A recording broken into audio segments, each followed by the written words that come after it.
இப்போது உங்களுக்கு எல்லாருக்குமே ஒரு ஆச்சரியம் இருக்கும், எப்பட்றா நீலம் ப்ரொடக்ஷனில் நான் அப்படின்னு. ரொம்ப சந்தோஷம் உங்கள் எல்லாரையும் பார்க்குறது. ரொம்ப நாளுக்கு அப்புறம் மீட் பண்ணுறோம். அண்ட் வெங்கட் பிரபு சார் இங்கே வந்து அட்டகத்தி அப்போ ஷூட் அப்பயே நான் எதிர்பார்த்தேன். அது ரொம்ப வருஷத்துக்கு அப்புறம் இப்போ இங்கே வந்திருக்காரு. அது ஒரு மாதிரி எனர்ஜி எல்லாரு கூடயும் இருக்கிறதே சந்தோஷம்தான். அண்ட் ஜேபேபி அந்த வெயிட் இல்லை, நம்ம கொஞ்சம் வெயிட் போட்டிருந்தோம். ஆனால் படத்துக்காக அந்த வெயிட்டை கொஞ்சம் அதிகம் பண்ணி காமிச்சது. இப்போ திருப்பி நார்மல் ஆகிட்டு இருக்கு. ஜேபேபி வந்து பர்சனலாக எனக்கு வந்து நான் எங்கள் அம்மா கிட்ட வந்து சின்ன வயசில் எப்பவுமே சண்டை போடுவோம்ல, அது பேச மாட்டோம். நான் அது மாதிரி பேசாமல் அவங்கள அம்மானு கூப்பிட்றது எனக்கு பிளாக் ஆயிடுச்சு. எனக்கு வாங்க போங்கன்னு ரொம்ப மரியாதையாக தான் பேசிகிட்டு இருப்பேன். இந்த படம் பண்ணிட்டு இருக்கும்போது ஒரு சீனில் அம்மாவை தேடும் போது ஒரு பெரிய ஃபேக்ட்ரி, அதில் ஃபுல்லாக ஷவுட் பண்ணி கூப்பிட்டுட்டே இருக்கணும், நல்லா சத்தம் போட்டு கூப்பிடணும். எனக்கு வந்து அதை கூப்பிடும் போது தான் ஒன்று ஓப்பனாக ஒரு பிளாக் கிளியராக நம்ம இருக்குது. ஓகே, இந்த ஒரு சீனுக்காக தான் இந்த படம் நான் எனக்கு அமைஞ்சிருக்கு போல இருக்குது அப்படின்ற மாதிரி எனக்கு ஃபீல் ஆச்சு. அப்புறம் ஆக்டிங்காக வந்து பார்த்தீங்கன்னா முதல்ல பண்ணும்போது பயங்கரமாக நடிக்கணும் அப்படின்ற ஒரு இன்ட்ரெஸ்ட்லாம், அப்புறம் குக்கு விசாரணை நிறைய நல்லது நடந்திருக்கு. அப்போ நிறைய கற்றுக்கணும், புதுசாக என்னென்ன பண்ணணும் அப்படின்ற மாதிரிலாம் இருந்துச்சு. ஆனால் இப்போது லைஃப் ஒரு எக்ஸ்பீரியன்ஸ் கொடுத்துருக்கோம்ல, இப்போ பார்க்கும்போது அதை நம்ம எவ்வளோ சிம்பிளாக பண்ண முடியும், எவ்வளோ லேஸாக ஒரு விஷயத்தை வந்து நம்ம கடத்த முடியும், அதை எவ்வளோ ஈஸியாக கொடுக்க முடியுன்ற ஒரு அந்த ஐடியா இருக்குது. அப்படி தான் நான் ஒரு லாஸ்ட் 3 படமும் அப்படி தான் ஒர்க் பண்ணியிருக்கேன். ஹோப்ஃபுல்லி அது உங்களை கனெக்ட் பண்ண நான் நம்புகிறேன். சுரேஷ் அண்ணா அண்ட் ரஞ்சித் சார், டீம் எல்லாருக்குமே வந்து நான் தேங்க் பண்ணுறேன். எல்லாருக்கும் வணக்கம். இப்போது உங்களுக்கு எல்லாருக்குமே ஒரு ஆச்சரியம் இருக்கும், எப்பட்றா நீலம் ப்ரொடக்ஷனில் நான் அப்படின்னு. ஏன்னா நல்லா நடிக்க தெரிஞ்சவங்க, நல்ல படங்கள், அந்த மாதிரியான லிஸ்ட்டில் வந்து நம்ம எப்படி வந்தோன்னா நம்ம காமெடி அப்படின்னு தான் உங்கள் எல்லாருக்கும் தெரியும். நான் இதுக்கு முன்னாடி ஏதாவது ஒரு கேரக்டர் நல்லா நடித்த மாதிரி பண்ணி அப்படி கூப்பிட்டுருந்தா கூட என்ன பரவாயில்ல, அதுவும் பண்ணலை. எப்படி என்னை கூப்பிட்டாங்கங்கிற ஆச்சரியம் இந்த நிமிஷம் வரைக்கும் இருக்குது. இந்த லைனில் நான் எப்படி வந்து உக்காந்து நிற்கிறேன்ங்கிறது எனக்கு ஒன்றுமே தெரியல. நான் நிறைய பேசணும்னு நினச்சேன். என்னென்னா என்னால் இந்த சாங்கெலாம் பார்த்தனால கொஞ்சம் எமோஷனல் ஆகிடுவேன். இந்த படத்துக்குள்ள வந்து சொல்கிற விஷயங்கள் வந்து நிறைய இருக்குது. இந்த படம் ரிலீஸுக்கு அப்புறம் சொன்னதான் உண்டு, ஏன்னா நிறைய விஷயங்கள் சொல்லக்கூடாதுன்னு இருக்குது. நான் நிறைய விஷயங்கள் வந்து நான் உங்களுக்கு ரிலீஸுக்கு அப்புறம் பேசுகிறேன். எல்லாருக்கும் நன்றி, வணக்கம். ஒட்டுமொத்தமாக எங்கள் டீமில் இருக்கிற ஒவ்வொருத்தவங்களுக்குமே தெரியும் அவர் ஜெயிக்கணுன்றதும், அவர் ஜெயிச்சாதான் நாம் ஜெயிக்கிற மாதிரி. உண்மையிலே மனசார சொல்கிறேன், நான் ஜெயிக்கிறதோட அவர் ஜெயிச்சா ரொம்ப சந்தோஷமாக இருக்கும். ஏன்னா அவருக்கு பின்னால் அவ்வளோ பெரிய காத்திருப்பு இருக்குது, பெரிய வலி இருக்குது. அந்த ஃபேமிலி வந்து நாங்கள் கிண்டல் பண்ணுவோம், சென்னையிலே ஒரு வானத்தை போல டீம் அப்படின்னு. ஒரு சென்னையில் இவ்வளோ நெருக்கடிக்கடையில் ஒரு கூட்டு குடும்பமாக அவங்க தம்பி சஞ்சய் வரைக்கும், இன்னொரு தம்பி, அவங்க அம்மா, அவங்க எல்லாருமே பார்க்கும்போது நமக்கு ஒரு மாதிரி என்னடா இவர் தாண்டா ஜெயிக்கணும் கண்டிப்பாக. அவங்க அவ்வளோ பெரிய அவருடைய வெற்றிக்காக அப்படி காத்திருக்கிறது வந்து இது பயங்கர உண்மையிலே ரொம்ப சந்தோஷமாக இருக்குது. அவர் கபாலிக்கு தான் முதல்ல வந்தார். சாருடைய டீம்லேருந்து எங்கள் டீமுக்கு கபாலிக்கு வரும்போது யாரா இது அப்படின்ற மாதிரி தான் தோணுச்சு. ஆனால் வந்த கொஞ்ச நாள்ல எல்லாருமே காலி பண்ணிட்டார், எல்லாருமே அரவணைச்சிக்கிறது. உதாரணம் சொல்ல போனால் என் லைஃப்ல ஒன்று கபாலியில் வந்து குமுதவள்ளி அந்த போஸ்ட்மார்டம் பண்ணுற இடத்துல அந்த சீனு நிறைய செட்டப் இருந்துது. நான் ஒரு ஆள் ஆர்டிபாட்டுங்க நிறைய வேலை இருந்தனால செட்டப் சரியாக பண்ணலன்னு சொல்லிட்டு எங்கள் இயக்குனர் கூட்டி என்னை செமையாக திட்டார். நான் நைட்டும் பகலுமா தூக்கம் இல்லாமல் வேலை செய்த ப்ரெஷரில் வந்து நான் வெளில கோபமாக வந்தேனா, என்னடா எங்கடா போகிறேன்னு கேட்டுனே வந்தார். நான் அழ ஆரம்பிச்சிட்டேன் நடு ரோட்டில் நின்று. அப்படியே இவர் வந்து என்ன பண்ணிட்டார், இவர் என்னை கட்டி பிடிச்சி நடுது. அப்புறம் நானே அவருக்கு ஆறுதல் சொல்கிறதா இதாக போச்சு.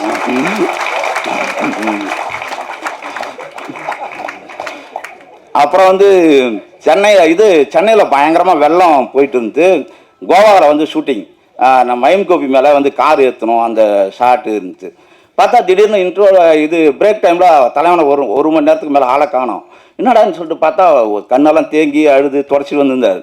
என்னண்ணா அப்படி வெள்ளத்தில் நாய் செத்துருச்சுரா, வீட்டில் எல்லாரும் 2 நாளாக சாப்பிடாமல் இருக்கிறாங்கடா, இன்றைக்கி தான் தெரிஞ்சு எனக்கு சொன்னாங்க, ரொம்ப கஷ்டமாயிடுச்சுரா, இங்கே தான் அழுதா நீங்கள் தான் இது பண்ணி சொல்லிட்டு தான் நான் போய் தனியாக இழுட்டு வந்தேன்டா அப்படின்னு.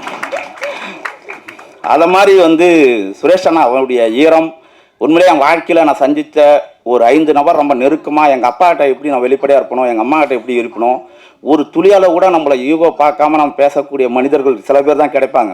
அதை மாதிரி சுரேஷ் அண்ணா வந்து எப்பயுமே என் வாழ்வில் மறக்க முடியாத, நான் விலகி போகக்கூடாது நினைக்கக்கூடாத ஒரு ஆள். அதே மாதிரி நம்ம ஹீரோ தினேஷ், நான் அவரோட 2 படம், என் படத்தில் 2 படமாக 2வது படமாக ஹீரோவை நடிக்கிறாரு. நான் எத்தனை படம் எடுத்தாலும் அந்த படத்தினுடைய ஹீரோவாக நான் அவர் கண்டிப்பாக நான் நினச்சி பார்க்குறேன். அந்த அளவுக்கு நான் இன்னும் 4-5 கதைகள் நான் எழுதிட்டு இருந்தால் கூட எல்லாத்துலேயுமே அவர் பொருந்துவார். அந்த அளவுக்கு ஒரு அற்புதமான கலைஞர். மற்ற எல்லாருமே நடிச்சவங்க எல்லாருமே நம்ம எல்லாருமே தெரிஞ்சவங்க தான். எல்லாருமே தோழர்களாக சேர்ந்து இந்த வேலை செய்திருக்குது. ரொம்ப மகிழ்ச்சி. நன்றி. எல்லோருக்கும் வணக்கம். ரொம்ப நிகழ்வாக இருக்குது. நான் ஒவ்வொரு மேடைகளையும் இதை சொல்கிறது வந்து இப்போ சுரேஷ் அண்ணனா என்னோட அண்ணனாக தான் பார்க்குறேன். ஸோ ஒரு அண்ணனுடைய படத்துக்கு வந்து நிற்கிற மாதிரி தான் அந்த மேடையில் நிற்கிறேன். இன்னும் ரொம்ப எனக்கு யோசித்து பார்க்கும்போது ஒரு விஷயம் சொல்லும் போது ஊர்வசியை போன்று ஒரு ஆகச்சிறந்த திரையாளுமைகளோடு இந்த மேடையை பகிர்ந்துக்கலாம் ரொம்ப எனக்கு சந்தோஷமாக இருக்குது ஆக்சுவலாக. ஏன்னா இந்த ஸ்கிரிப்டை வந்து சுரேஷ் அண்ணா வந்து என்கிட்ட திரைக்கதையாக படிக்க கொடுக்கும் பொழுது நான் வாசித்தேன். அதில் 2 விஷயம் எனக்கு மெயினாக தோணுச்சு. என்னென்னா, இந்த திரைக்கதை வந்து ரொம்ப ஒரிஜினலாக இருந்தது. ஒரிஜினலாக என்ன சொல்கிறேன்னா, சினிமாக்கள் திரைப்படங்கள் பார்த்து பார்த்து ஒரு திரைக்கதை எழுதும்பொழுது நம்மை மீறி அதில் சில கிளிஷேஸ் வந்து உள்ளே வந்துடும். நம்ம பார்த்த சினிமாக்களுடைய சப்கான்ஷியஸ் வந்து உள்ளே அப்ளை ஆகிடும்.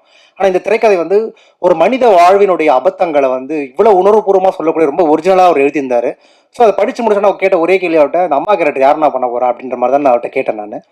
அப்போ அவர் தான் சொன்னார், என் மைண்டில் ஒருத்தங்க இருக்கிறாங்கப்பா, ஆனால் அதெல்லாம் நடக்குமான்னு தெரில, அப்படி அவங்க பண்ணிட்டாங்கன்னா எனக்கு பிரச்சனையே இல்லை அப்படின்ற மாதிரி எனக்கு சொன்னார். ஸோ அது when it's become to Urvashi, it's I really moved. ஏன்னா அவங்க அந்த படத்தை வந்து இப்போ அந்த ஒரு சீன் நான் படம் பார்க்கல, அந்த போலீஸ்காரங்களோட அவங்க அந்த பேசுகிற சீனில் அந்த மேட்னஸ் வெளிப்பட்ட தருணம் வந்து பயங்கர ஃபெனாமினலாக இருந்தது. இந்த படம் கண்டிப்பாக ஒரு வெற்றி படம் அமையக்கூடிய ஒரு சான்றா தான் வந்து அந்த காட்சியை வந்து நான் வந்து பார்த்தேன்.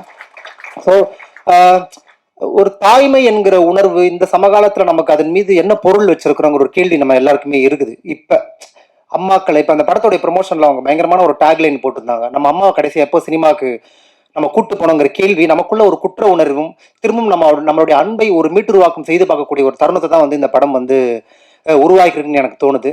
ஸோ படத்தில் வேலை செய்த எல்லா கலைஞர்களுக்கும் என்னுடைய வாழ்த்துக்கள். குறிப்பாக வந்து நீலம் ப்ரொடக்ஷனில் வர திரைப்படங்களின் மீது இருக்கிற ஒரு பொது புத்தியை நம்ம தொடர்ந்து உடைச்சிட்டே வரோம். ஜே பேபி அப்படி உடைக்கக்கூடிய ஒரு திரைப்படம் தான். கண்டிப்பாக இந்த படங்களை நம்ம அம்மாக்களோட போய் பார்க்கணும்னு நான் வந்து விரும்பி படக்குழுவினர்களுக்கு என்னுடைய வாழ்த்துக்களை தெரிவித்துக் கொள்கிறேன். நன்றி, வணக்கம். தேங்க்யூ. தோழர்கள் அனைவருக்கும் வணக்கம். முதல்ல இந்த படம் வந்து ரொம்ப யதார்த்தமாக இருந்தது. சுரேஷ் தோழர் எப்படி ஒரு யதார்த்தமாக இருப்பாரோ அந்த யதார்த்தம் அப்படியே ஸ்க்ரீனில் இருந்தது. ஊர்வசி மேடம் வந்து அவங்க நிறைய படம் பார்த்துருக்கேன், ரொம்ப அவங்களோட ரசிகர் நான். ஆனால் இந்த படம் வந்து அவங்களோட நடிப்பு தீனிக்கு அசலாக வந்து ஒரு தேனி போட்ட படமாக இருக்குது இந்த படம் தான். எனக்கு தெரிஞ்சு அவங்களோட உள் மனசில் இந்த படம் ரொம்ப நெருக்கமான படமாக இருக்குன்னு நினைக்கிறேன் நான். அப்புறம் வந்து இது ரொம்ப முக்கியமான நீலத்தோட முக்கியமான பங்களிப்பு. ஏன்னா இப்போ தமிழ் பிரபாத்தோட சொல்லும்போது கூட நீலம் படம் தொடர்பான பொது புத்தின்னு ஒன்று சொன்னார்.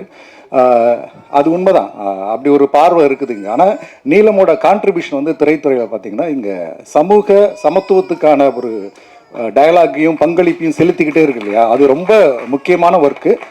அதில் வந்து இன்னைக்கு வந்து அது கூடுதலாக ஒரு ரசனை மாற்றத்தை வந்து ஏற்படுத்துகிற ஒர்க்கை வந்து நீலம் பண்ணியிருக்குன்னு நினைக்கிறேன். ஏன்னா இது ரசனை மாற்றத்துக்கான ஒரு முக்கியமான திரைப்படம், முக்கியமான காலகட்டம் கூட. ஏன்னா இப்போ மஞ்சுமல் பாய்ஸ் வந்து ஒரு மவுத் டாக் மூலமாக தமிழ்நாடு முழுக்க அப்படி காட்டு தீ மாதிரி பற்றி ஓடிக்கிட்டு இருக்கு. அதுக்கு என்ன காரணமாக இருக்குன்னு பார்த்தா அவங்க இந்த வழக்கமான கிளீஷேவெல்லாம் விட்டுட்டு ஒரு விஷயத்தை எடுத்துக்கிட்டு அந்த விஷயத்தை அந்த கதையை அதோட நுட்பங்களோட அழகாக சொல்லியிருக்கிறது தான் அதோட சக்ஸஸாக நான் பார்க்குறேன் பர்சனலாக.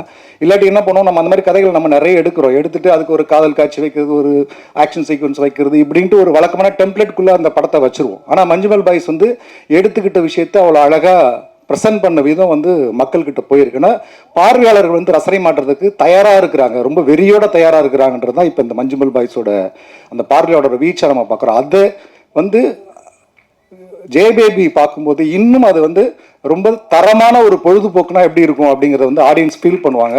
கண்டிப்பாக அந்த ஆடியன்ஸ் வந்து ரொம்ப அக்செப்ட் பண்ணி கொண்டாடுவாங்க.